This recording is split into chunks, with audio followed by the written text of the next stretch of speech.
আসসালামু আলাইকুম। নবম দশম শ্রেণীর বাংলা প্রথম বইয়ের উপেক্ষিত শক্তির উদ্বোধন এই অধ্যায় থেকে সবচেয়ে বেশি আসা পরীক্ষায় প্রশ্নগুলো আমরা আজ দেখব। তো বোর্ড পরীক্ষায় সবচেয়ে বেশি আসা প্রশ্নগুলো আমি এই ভিডিওতে কালেক্ট করে আপনাদের সামনে লিখে খুব সুন্দরভাবে উপস্থাপন করব।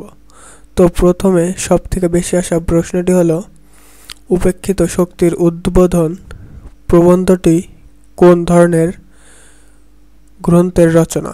সো এর উত্তর, উপেক্ষিত শক্তির উদ্বোধন প্রবন্ধটি যুগবাণী নামক প্রবন্ধ গ্রন্থের রচনা। এরপরে, উপেক্ষিত শক্তির উদ্বোধন প্রবন্ধে লেখকের কোন মানসিকতা ফুটে উঠেছে?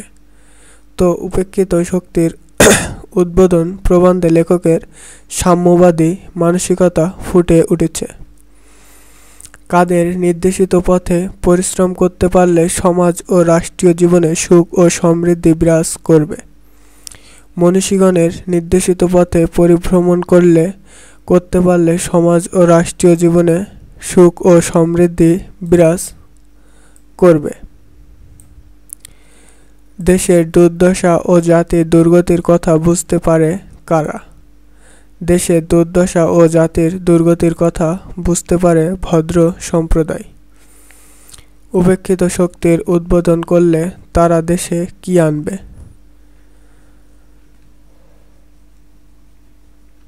তো এর উত্তর, উপেক্ষিত শক্তির উদ্বোধন করলে তারা দেশে যুগান্তর আনবে। কাজী নজরুল ইসলাম দুরারোগ্য রোগে আক্রান্ত হয়ে কি হারান? কাজী নজরুল ইসলাম দুরারোগ্য রোগে আক্রান্ত হয়ে বাকশক্তি হারান। কাজী নজরুল ইসলামকে বাংলাদেশে কোন মর্যাদায় ভূষিত করা হয়? তো এর উত্তর, কাজী নজরুল ইসলামকে বাংলাদেশে জাতীয় কবির মর্যাদায় ভূষিত করা হয়। কাজী নজরুল ইসলাম কত সালে মৃত্যুবরণ করেন? কাজী নজরুল ইসলাম 1976 সালে মৃত্যুবরণ করেন। লেখকের মতে জাতি কিসের সমষ্টি? এর উত্তর, লেখকের মতে জাতি হলো ব্যক্তির সমষ্টি। ছোটলোক সম্প্রদায়ের এরূপ নামকরণ করেছে কে? ছোটলোক সম্প্রদায়ের এরূপ নামকরণ করেছে আমাদের আভিজাত্য গর্বিত সম্প্রদায়।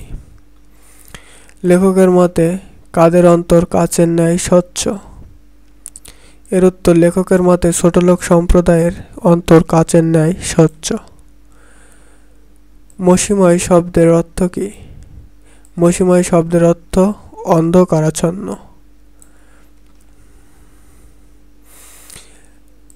দেশে যুগান্তর আসবে কিভাবে?